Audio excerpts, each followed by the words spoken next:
السلام عليكم. شعب الجزائر بلد المليون ونصف المليون شهيد، وشعب فلسطين الأرض الطاهرة بلد الشهداء، تربطهما علاقة أزلية وعلاقة أبدية يتعجب لها التاريخ. فلنشاهد هذا المغربي الحر وهو يتعجب ويثني على هذه العلاقة الثمينة. فلنشاهد. أي علاقة ما بين فلسطين الجبابرة والجزائر أرض الشهداء. الهدنة في غزة تخرج الساكنة الغزاوية إلى الشارع للتغني بالجزائر وبمواقف الجزائر اتجاه القضية الفلسطينية. سمعنا سكان غزة تيقولوا 1 2 3 فيفا لارجيري، 1 2 3 فيفا لارجيري، عاشقين ومحبين لبلد ابن بديس والأمير عبد القادر وأحمد زبانة والعربي بن مهيدي. تاريخيا الجزائر نعم ما اختلافنا مع الإخوة الجزائريين في مواضيع عدة، ولكن كلمة حق نقولها في الجزائر الشهداء. الجزائر دائما مع القضية الفلسطينية. تاريخيا كانت الجزائر وشنا مندوب الجزائر في الأمم المتحدة يترافع من أجل القضية. المتحدث باسم حماس شكر الجزائر، الكل شكر الجزائر على مواقفها اتجاه القضية الفلسطينية. اليوم الكل يطرح سؤال: أي علاقة ما بين الفلسطينيين وما بين الجزائريين؟ المشترك دماء الشهداء، نعم، لأن الجزائر تقول عليها الفلسطينيين بأن مكة الثوار، مدرسة الثوار. الجزائر المعروفة ببلد المليون ونصف مليون شهيد، الجزائر اللي عطات الشيء الغالي من أجل استقلالها. الكل في وطننا العربي الكبير يتغنى بالثورة الجزائرية.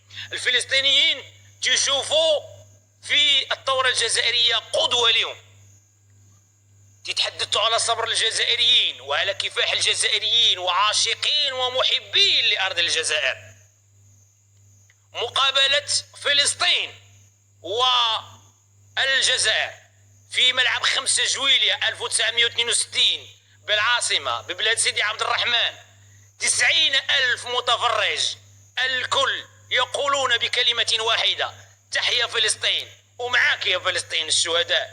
سجل الهدف، هدف الجبابرة، هدف الفلسطينيين، فتحركت الجماهير في ملعب 5 جويلية، الكل هتف لفلسطين. أول مرة نشوف بأن الشعب منتخب ضد المنتخب ديالو، ولكن هذا منتخب فلسطين. تحركات الجماهير، هستيريا في تسجيل الهدف للمنتخب فلسطين. استقبال خرافي في مطار الهواري بومدين في العاصمة، عاشقين ومحبين. تلقى طفل صغير في الجزائر وفلسطين عنده في القلب ويتحدث على فلسطين عندهم وعي بالقضية.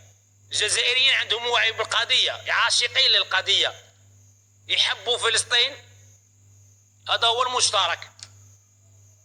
والجزائريين مع الفلسطينيين، لا سولتي ميكرو تطوار في فلسطين تقول لهم أقرب البلدان إليكم، يقول لك الجزائر ثم الجزائر ثم الجزائر. هذا واقع ما نقدروش أننا ننكره. الفلسطينيين يعشقوا الجزائريين والجزائريين يعشقوا الفلسطينيين. الدماء المشتركة، نعم، جزائريين كافحوا وناضلوا وجاهدوا من أجل استقلال الجزائر، ما اختلافنا معهم في قضايا، ولكن كلمة حق نقولها. موقف من الجزائر في الأمم المتحدة كان مساندا لفلسطين. شي بالسهل باش أنها يخرجوا الجماهير في مدينة غزة ويقولوا 1 2 3 فيفا لارجيري، تحيا الجزائر، الجزائر الجميلة، جزائر الشهداء، جزائر العربي بن مهيدي وأحمد زبانة وديدوس وعميروس والعقيد لطفي، عاشقين ومحبين الفلسطينيين إلى أرض الشهداء الجزائر. هذا واقع وليس حديث عن المواقع. نعم، عاشقين ومحبين. يقول لي بعض أصدقاء: يا أخوي عبد الجليل، لماذا الجزائريين لم يناصروا الفلسطينيين في شوارع الباهية وران، وفي شوارع عنابة جوهرة المتوسط، وفي شوارع قسطنطينة ابن باديس، وفي شوارع العاصمة بلاد سيدي عبد الرحمن، أو في شوارع سكيكدا، أو في بليدة الورود، أو في تلمسان القصور، أو في بشار هشام بوداوي، أو في أم البواقي بلاد العربي بن مهيدي، أو في سيدي بالعباس، أو برج بوعريريش، أو في سطيف عين الفوارة، أو في سعيدة، أو في شلف، أو سيدي بالعباس، أو في ملية، أو في جيجل، أو في ورقلة، أو في القالمة، أو في ولايات لم يناصروا الجزائريين في الشارع. لم نرى الجزائريين في الشارع. هادشي تيقولوا بعض الأصدقاء، ولكن جواب الجزائريين تيقول لك: لا، علاش غنناصروا حنا؟ علاش غنخرجوا للشارع وحكومتنا تناصر القضية الفلسطينية؟ هذا هو جواب الجزائريين. حنا تنقولوا ان احنا المغاربة خرجنا للشارع، نعم، وناصرنا القضية الفلسطينية وتحدثنا على التطبيع، نعم، ولكن الإخوة الجزائريين ما خرجوش الشارع. ولكن الإخوة الجزائريين تقولوا لنا احنا المغاربة: لا، يمكن احنا ما خرجناش الشارع، ولكن حكومتنا ناصرت القضية الفلسطينية. مندوبنا في الأمم المتحدة تحدث على فلسطين. ولكن الفلسطينيين عاشقين للجزائر. دائما أتحدث مع أصدقائي: أي علاقة ما بين الجزائريين والفلسطينيين؟ لماذا الفلسطينيين عاشقين ومحبين لأرض الشهداء الجزائر؟ هذا هو السؤال. علاش المتحدث حماس شكر الجزائر؟ ما يمكنش أنه يشكر الجزائر من فراغ.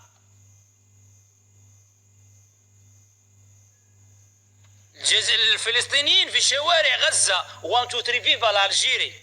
نحن نعشق الجزائر، نعشق تاريخ الجزائر. هم يتحدثون عن الجزائر ويفتخرون بالجزائر وبتاريخ الجزائر. نعم، نحن نتحدث عن الجزائريين الواقع، على الشعب الجزائري. نعم، الشعب الجزائري العاشق والمحب. ونكرر ونقول: طفل صغير ميكرو تطوار في الشارع الجزائري يتحدث وبغيرة على الفلسطينيين، عاشقين ومحبين. تعيش هموم الفلسطينيين في تعاليق بعض الجزائريين في قناة كل المغاربة وكل الجزائريين. قالوا: خويا عبد الجليل، احنا نخدموا في الصمت، عندنا جمعيات خيرية نساهموا مع خوتنا أبناء فلسطين، أبناء الجبابرة كما قال أبو عمار. قالك احنا عندنا جمعيات نساهموا. أكيد ومؤكد أن في المغرب هناك جمعيات المغرب تساهم مع القضية الفلسطينية. ولكن الفلسطينيين تيميلوا كثير للجزائريين. ميكرو تيطوار، شنو البلد اللي تعشقه؟ يقول لك الجزائر. كي اللي يقول الجزائر ويقول الأردن ويقول المغرب، أو يقول الجزائر ويقول مصر ويقول قطر، ودائما الجزائر هي الأولى. يقول الجزائر ويقول بلدان أخرى. عاشقين لبلد ابن باديس والأمير عبد القادر. علاقة جميلة، أتمنى تبقى جميلة ما بين الإخوة، ما بين الجزائريين وما بين الفلسطينيين. وملعب 5 جويلية، اذكر يا تاريخ أن ملعب 5 جويلية 1962 في بلاد في بلاد كمال المسعودية الشبحة، وفي بلاد سيدي عبد الرحمن في البهجة، كان شاهدا على فوز فلسطين على الجزائر ب1-0. وتحركت الجماهير في مدرجات الملعب الأسطوري اللي كان شاهد على تتويج الخضر، على تتويج المحاربين في كأس أفريقيا 90 مع الراحل كرمالي بأول ألقابهم الأفريقية. هذا الملعب غيبقى شاهد على فوز فلسطين على الجزائر وتحرك الجماهير في مدرجات ملعب 5 جويلية 1962. رسالة واضحة، ها هي العلاقة، هنا العلاقة الجميلة ما بين الفلسطينيين وما بين الجزائريين.